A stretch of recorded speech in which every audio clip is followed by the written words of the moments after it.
ಓ ಮನಸ್ಸೆ ಅಂಜಲಿ ಸೂರ್ಯ ಒಂದು ಸುಮಧುರ ಪ್ರೇಮ ಕಾವ್ಯ ಭಾಗ 101. ವಿಜಯ್ ಅಂಜಲಿ ಬರ್ತ್ಡೇಗೆ ಅವಳಿಗೆ ಸರ್ಪ್ರೈಸ್ ಕೊಟ್ಟಿದ್ದ. ಅದರ ಜೊತೆಗೆ ತನ್ನ ಮನಸ್ಸಿನಲ್ಲಿ ಇದ್ದ ಅವಳ ಬಗೆಗಿನ ಪ್ರೀತಿಯನ್ನು ಹೇಳ್ಕೊಂಡಿದ್ದ. ವಿಜಯ್ ಅಂಜಲಿಗೆ ನಾನು ನಿನ್ನನ್ನು ಪ್ರೀತಿಸ್ತಾ ಇದ್ದೀನಿ ಅಂತ ಹೇಳಿ ಅವಳ ಮುಂದೆ ಮಂಡಿಯೂರಿ ಅವಳಿಗೆ ಪ್ರಪೋಸ್ ಮಾಡಿದ್ದ. ಅಂಜಲಿ ಕೂಡ ಅವನನ್ನು ತನ್ನ ಜೀವ ಅಂತ ಪ್ರೀತಿ ಮಾಡ್ತಿದ್ದರಿಂದ ಅವನಿಗೆ ಅವನ ಪ್ರೀತಿಯನ್ನು ಒಪ್ಕೊಂಡಿದ್ಲು.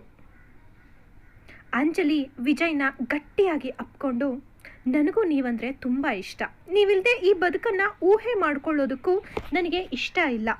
ಇವತ್ತಿನವರೆಗೂ ನಾನು ಇಷ್ಟಪಟ್ಟಿದ್ದು ಯಾವುದೂ ನನಗೆ ಸಿಕ್ಕಿಲ್ಲ, ಆದರೆ ನಿಮ್ಮನ್ನು ನನ್ನ ಜೀವನದಲ್ಲಿ ಕಳ್ಕೊಳ್ಳೋದಕ್ಕೆ ನನಗೆ ಇಷ್ಟ ಇಲ್ಲ. ಪ್ರತಿ ಕ್ಷಣ ಪ್ರತಿ ಘಳಿಗೆ ನಿಮ್ಮೊಟ್ಟಿಗೆ ಬದುಕಬೇಕು ಅನ್ನೋ ಆಸೆ ಇದೆ. ಈ ಜೀವನ ಪೂರ್ತಿ ನಿಮಗೆ ಕೈಗೆ ಕೈ ಬೆಸೆದು ಓಡಾಡೋ ಹಂಬಲ ಇದೆ. ನಿಮ್ಮ ಹೆಜ್ಜೆಯ ಜೊತೆಗೆ ಹೆಜ್ಜೆ ಇಡೋ ಕನಸಿದೆ ಅಂತ ಹೇಳಿ ಇನ್ನೂ ಅವನನ್ನು ಗಟ್ಟಿಯಾಗಿ ಅಪ್ಕೊಂಡು ಅಳ್ತಾನೆ ಇದ್ಲು. ವಿಜಯ್ ಅವಳಿಂದ ಕೊಂಚ ಹಿಂದೆ ಸರಿದು ಅವಳ ಕಣ್ಣೀರನ್ನು ಒರೆಸಿ ಕಣ್ಣಲ್ಲಿ ಕಣ್ಣಿಟ್ಟು, ಅಂಜಲಿ, ನನಗೆ ಗೊತ್ತಿಲ್ಲದೆ ನನ್ನ ಜೀವನಕ್ಕೆ ಬಂದೆ. ಯಾವತ್ತೂ ಯಾರನ್ನು ಪ್ರೀತಿಸಬೇಕು ಅನ್ನೋ ಯೋಚನೆ ಕೂಡ ಮಾಡಿದವನಲ್ಲ ನಾನು. ಆದರೆ ಅನಿರೀಕ್ಷಿತವಾಗಿ ನಾವಿಬ್ಬರು ಒಂದಾದ್ವಿ. ಆ ಒಂದಾಗಿದ್ದು ಇವತ್ತು ಪ್ರೀತಿಯಾಗಿದೆ. ನಾವಿಬ್ಬರು ಮದುವೆ ಅನ್ನೋ ಬಂಧನದಲ್ಲಿ ಒಂದಾಗಿದ್ದೀವಿ. ನನಗೆ ನೀನಂದರೆ ಜೀವ. ನಿನ್ನನ್ನು ಬಿಟ್ಟು ಯಾವ ಕಾರಣಕ್ಕೂ ಬೇರೇನು ಯೋಚನೆ ಕೂಡ ನಾನು ಮಾಡೋದಿಲ್ಲ ಅಂತ ಹೇಳಿ ತುಂಬ ಒಲವಿನಿಂದ ಅವಳಿಗೆ ಹಣೆಗೆ ಮುತ್ತಿಟ್ಟ. ಅಂಜಲಿ ಕೂಡ, ಥ್ಯಾಂಕ್ಸ್ ವಿಜಯ್, ಎಲ್ಲನೂ ಕಳ್ಕೊಂಡು ಬೀದಿಗೆ ಬಂದಿದ್ದೀನಿ ಅಂದ್ಕೊಂಡೆ, ಆದರೆ ನೀವು ನನ್ನ ಇಡೀ ಬದುಕಿಗೆ ಒಂದು ಅರ್ಥ ಕೊಟ್ಟಿದ್ದೀರಾ. ಜೀವನನ ಪ್ರೀತಿಸೋದನ್ನು ಹೇಳ್ಕೊಟ್ಟಿದ್ದೀರಾ. ಆವತ್ತು ಸೂರ್ಯವರ್ಧನ್ ಸರ್ ನನ್ನನ್ನು ಮನೆ ಕರ್ಕೊಂಬಂದಿಲ್ಲ ಅಂದಿದ್ರೆ ಇವತ್ತು ನಾನು ನಿಮಗೆ ಸಿಗ್ತಾನೇ ಇರಲಿಲ್ಲ ಅನಿಸುತ್ತೆ. ಆಕ್ಸಿಡೆಂಟ್ ಆಗಿ ಎಲ್ಲೋ ಬಿದ್ದಿದ್ದು ನನ್ನನ್ನು ಮನೆಗೆ ಕರ್ಕೊಂಬಂದು ಹಾರೈಕೆ ಮಾಡಿ ಕೆಲಸ ಕೊಡಿಸಿ ನನ್ನ ಬದುಕಿಗೆ ನೆಲೆ ಕಂಡುಕೊಟ್ಟೋ ಹಾಗೆ ಮಾಡಿಕೊಟ್ರು. ಅದರ ಜೊತೆಗೆ ನನ್ನತನನ ನಾನು ಕಳ್ಕೊಂಡಿದ್ದೀನಿ ಅಂತ ಕೊರಗ್ತಾ ಇದ್ದಿದ್ದ ಟೈಮಲ್ಲಿ ನೀವು ನನ್ನ ಬದುಕಿಗೆ ಆಸರೆಯಾಗಿ ಬಂದ್ರಿ. ಈ ನಿಮ್ಮ ಉಪಕಾರನ ಸೂರ್ಯವರ್ಧನ್ ಸರ್ ಮಾಡಿರೋ ಈ ಜೀವನ ನೀಡಿರೋ ಈ ಜೀವನ ಅನ್ನೋ ಭಿಕ್ಷೆನ ನಾನು ಯಾವತ್ತೂ ಮರೆಯೋದಿಲ್ಲ ಅಂತ ಭಾವುಕವಾಗಿ ಹೇಳ್ತಾ ಇದ್ಲು. ವಿಜಯ್ ಅವಳ ತುಟಿಗಳ ಮೇಲೆ ಬೆರಳಿಟ್ಟು, ಇನ್ಯಾವತ್ತೂ ನಿನ್ನ ಬಾಯಲ್ಲಿ ನಮ್ಮ ಗತದ ಬಗ್ಗೆ ಬರಬಾರ್ದು. ಹೌದು, ಆವತ್ತು ನಾವಿಬ್ಬರು ಅನಿರೀಕ್ಷಿತವಾಗಿ ಒಂದಾಗಿದ್ವಿ. ನಿನ್ನನ್ನು ಎಲ್ಲನೂ ಕಳ್ಕೊಳ್ಳೋ ಹಾಗೆ ಮಾಡ್ತು ಆ ಒಂದು ನಡೆ. ಆದರೆ ಅದಕ್ಕೆಲ್ಲ ಕಾರಣ ಏನು, ಅದರಿಂದ ನೀನು ಕಳ್ಕೊಂಡಿದ್ದೇನು ಅನ್ನೋದು ನನಗೆ ಗೊತ್ತಿದೆ. ಅದೆಲ್ಲವನ್ನ ಬಿಟ್ಟು ಈಗ ನಾವಿಬ್ಬರು ಗಂಡ ಹೆಂಡತಿಯಾಗಿದ್ದೀವಿ. ಇನ್ನು ಮುಂದೆ ಯಾವತ್ತೂ ಅದ್ರ ಬಗ್ಗೆ ಮಾತಾಡಬೇಡ. ಇನ್ನೇನಿದ್ರೂ ನಮ್ಮ ಖುಷಿಯ ಕ್ಷಣಗಳನ್ನು ಮಾತ್ರ ಆಸ್ವಾದಿಸೋಣ ಅಂತ ಹೇಳಿ ಅವಳನ್ನು ಮತ್ತೆ ಅಪ್ಕೊಂಡ. ಹಾಗೆ ಅಪ್ಪಿದ್ದಾಗಲೇ, ಹೌದು, ಇನ್ಯಾವತ್ತೂ ನಾನು ಹಳೆಯದ್ರ ಬಗ್ಗೆ ಮಾತಾಡೋದಿಲ್ಲ. ನಮ್ಮ ಇಡೀ ಬದುಕನ್ನು ಸುಂದರವಾಗಿ ಕಳೆಯೋದ್ರ ಬಗ್ಗೆ ಅಷ್ಟೇ ಯೋಚನೆ ಮಾಡ್ತೀನಿ ಅಂತ ಹೇಳಿ ಅವನ ಎದೆಗೆ ಒರಗಿದ್ಲು. ಅವರಿಬ್ಬರಿಗೂ ಆ ಬೆಚ್ಚನೆಯ ಅಪ್ಪುಗೆಯಿಂದ ಹೊರಗೆ ಬರೋದಕ್ಕೆ ಮನಸ್ಸಿರಲಿಲ್ಲ. ಒಬ್ಬರನ್ನ ಒಬ್ಬರು ಹಾಗೆ ಅಪ್ಕೊಂಡೇ ನಿಂತಿದ್ರು. ಅದೆಷ್ಟೋ ಹೊತ್ತಾದ ಮೇಲೆ ವಿಜಯ್ ಅವಳಿಂದ ದೂರ ಸರಿದು, ಸರಿ ಸರಿ, ಇವಾಗ ನಾವಿಬ್ಬರು ಹೀಗೆ ಎಮೋಷ್ನಲ್ ಆಗಿ ಮಾತಾಡೋದನ್ನು ಬಿಟ್ಟು ನಮ್ಮ ಮುಂದಿನ ಜೀವನದ ಬಗ್ಗೆ ಯೋಚನೆ ಮಾಡೋಣವಾ ಅಂತ ತುಂಟತನದಲ್ಲಿ ಕೇಳ್ದ. ಅವನ ಮಾತಿನ ಅರ್ಥ ಆಗ್ತಿದ್ದಾಗೆ ಅಂಜಲಿಯ ಕೆನ್ನೆ ನಾಚಿಕೆಯಿಂದ ಕೆಂಪಾಯಿತು. ಅವಳ ಕಣ್ಣುಗಳು ನೆಲ ನೋಡೋದಕ್ಕೆ ಶುರು ಮಾಡಿದ್ವು.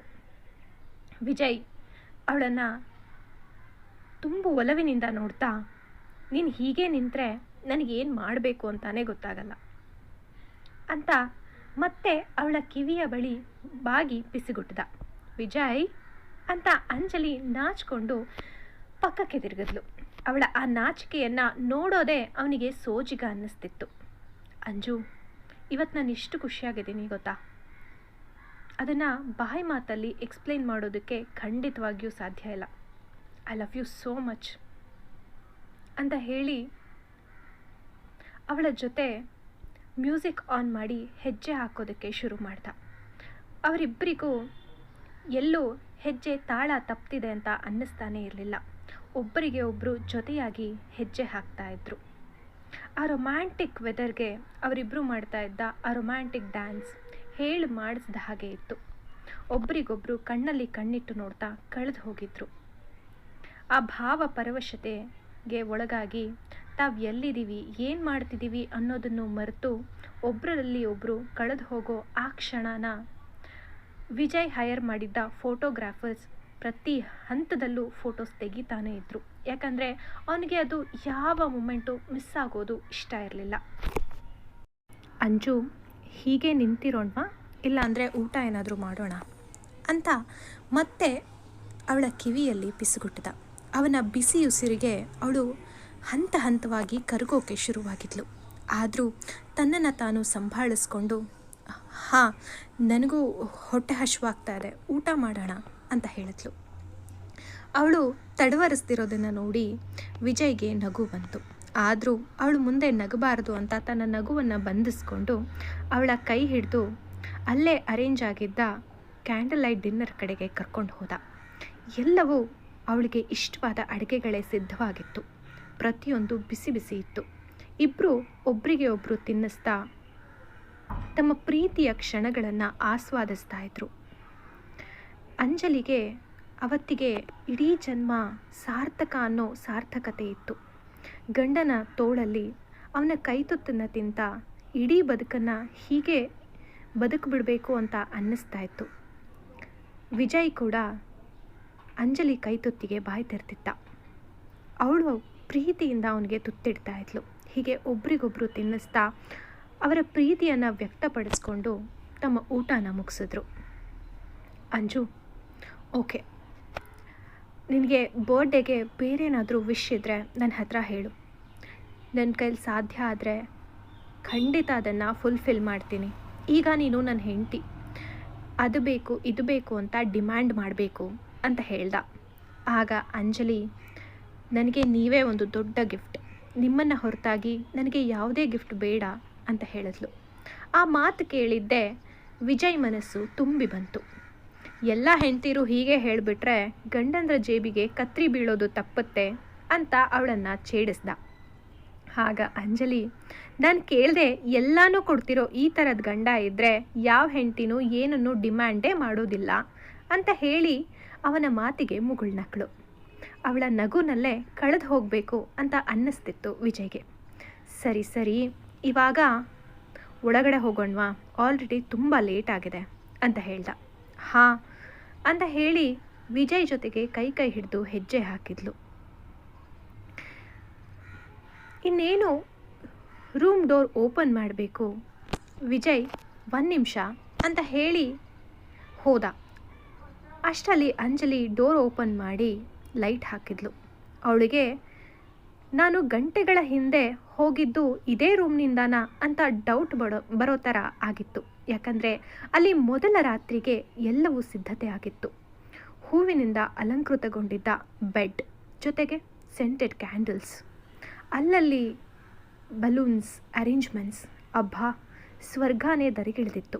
ಅವರ ಪ್ರಥಮ ಮಿಲನ ಹೇಗೋ ಆಗಿದ್ರೂ ಇವತ್ತು ವಿಜಯ್ ಅವಳಿಗೋಸ್ಕರ, ಅವಳನ್ನು ತನ್ನವಳಾಗಿ ಮಾಡ್ಕೋಬೇಕು ಅನ್ನೋದಕ್ಕೋಸ್ಕರ ಪ್ರತಿಯೊಂದನ್ನು ಅರೇಂಜ್ ಮಾಡಿದ್ದ. ಆವತ್ತು ಅವರಿಬ್ಬರು ಗೊತ್ತಿಲ್ಲದೆ ಒಂದಾಗಿದ್ದರು. ಇವತ್ತು ಪ್ರೀತಿಯಿಂದ ಒಂದಾಗಬೇಕು ಅಂತ ಬಯಸಿ ಅವಳಿಗೋಸ್ಕರ ಇಷ್ಟೆಲ್ಲ ಅರೇಂಜ್ಮೆಂಟ್ಸ್ ಮಾಡಿದ್ದ. ಅಂಜಲಿ ಅವನ ಪ್ರೀತಿಗೆ ಯಾವಾಗಲೂ ಸೋತಿದ್ಲು. ಆದರೆ ಅವನ ಈ ಪ್ರೀತಿಗೆ ಪ್ರತಿ ಕ್ಷಣ ಸೋಲ್ತಾನೇ ಇದ್ಲು. ಯಾಕಂದರೆ ಅವಳಿಗೋಸ್ಕರ ಅವನು ಪ್ರತಿಯೊಂದನ್ನು ಮಾಡೋದಕ್ಕೆ ರೆಡಿ ಇದ್ದ. ಅದೆಲ್ಲವನ್ನು ನೆನೆಸ್ಕೊಂಡವಳ ಕಣ್ಣಲ್ಲಿ ಖುಷಿಗೆ ಕಣ್ಣೀರಿನ ಜೊತೆಗೆ ಒಂದು ಲಜ್ಜೆ ಆವರಿಸ್ಕೊಳ್ತು. ವಿಜಯ್ ಕಾಣಿಸ್ದೇ ಇರೋದ್ರಿಂದ ಯಾಕಿನ್ನೂ ಬರಲಿಲ್ಲ ಅಂತ ತಿರುಗೋದಕ್ಕೂ ವಿಜಯ್ ಅವಳ ಮುಂದೆ ಪ್ರತ್ಯಕ್ಷ ಆಗಿದ್ದ. ಯಾಕಂಜು, ಈ ಡೆಕೋರೇಷನ್ಸ್ ಇಷ್ಟ ಆಗಲಿಲ್ವಾ ಅಂತ ತುಂಬ ಪ್ರೀತಿಯಿಂದ ಕೇಳ್ದ. ಮನಮೆಚ್ಚಿದ ಹುಡುಗ, ಪ್ರೀತಿಸೋ ಗಂಡ, ಈ ಥರ ಎಲ್ಲ ಅರೇಂಜ್ಮೆಂಟ್ಸ್ ಮಾಡಿ ಇಷ್ಟ ಇಲ್ವಾ ಅಂತ ಕೇಳಿದ್ರೆ ಹೇಳೋಗ್ತಾನೆ ಬಾಯಿ ಹೇಗೆ ಬರುತ್ತೆ? ಹಾಗಂತ ಇಷ್ಟ ಅಂತ ಹೇಳೋದಕ್ಕೆ ಹೆಣ್ಣಿನಲ್ಲಿರುವಂತಹ ಸ್ತ್ರೀ ಸಹಜ ಲಜ್ಜೆ ಅವಳಿಗೆ ಅವಕಾಶ ಕೊಡ್ತಿರ್ಲಿಲ್ಲ. ಏನೊಂದು ಹೇಳದೆ ಅವನ ಎದೆಗೆ ಉರುಗಿದ್ಲು. ಅಷ್ಟರಲ್ಲೇ ವಿಜಯ್ಗೆ ಅವಳ ಮನಸ್ಸಿನಲ್ಲಿರೋದು ಅರ್ಥ ಆಯಿತು. ಹಾಗಾದರೆ ನನ್ನನ್ನು ಗಂಡ ಅಂತ ಸಂಪೂರ್ಣವಾಗಿ ಒಪ್ಕೊಳ್ಳೋದಕ್ಕೆ ನೀನು ರೆಡಿ ಇದೆಯಾ ಅಂತ ಕೇಳ್ದ. ಅವನ ಕಣ್ಣನ್ನೇ ನೋಡ್ತಾ ಆ ಕಣ್ಣಲ್ಲೇ ಒಪ್ಪಿಗೆಯನ್ನು ಕೊಟ್ಟಳು. ಅಷ್ಟೇ ಸಾಕಿತ್ತು ವಿಜಯ್ಗೆ. ತನ್ನ ಪ್ರೀತಿಯನ್ನು ತನ್ನದಾಗಿಸ್ಕೊಳ್ಳೋದ್ರ ಕಡೆಗೆ ಮೊದಲನೇ ಹೆಜ್ಜೆ ಇಡೋದಕ್ಕೆ ವಿಜಯ್ ರೆಡಿಯಾದ. ಮುಂದಿನದನ್ನು ನೆಕ್ಸ್ಟ್ ಎಪಿಸೋಡ್ನಲ್ಲಿ ನೋಡೋಣ. ಫ್ರೆಂಡ್ಸ್, ಯಾರೆಲ್ಲ ಇನ್ನೂ ನಮ್ಮ ಚಾನಲ್ನ ಸಬ್ಸ್ಕ್ರೈಬ್ ಮಾಡಿಲ್ಲ ದಯವಿಟ್ಟು ಸಬ್ಸ್ಕ್ರೈಬ್ ಮಾಡಿ. ಆ್ಯಂಡ್ ಈ ಕಥೆ ಇಷ್ಟ ಆಗ್ತಿದೆ ಅಂತ ಅಂದ್ಕೊಳ್ತೀನಿ. ದಯವಿಟ್ಟು ಕಮೆಂಟ್ ಮಾಡಿ ಮತ್ತು ಫ್ರೆಂಡ್ಸಿಗೆಲ್ಲ ಶೇರ್ ಮಾಡೋದನ್ನು ಮರಿಬೇಡಿ. Thank you so much.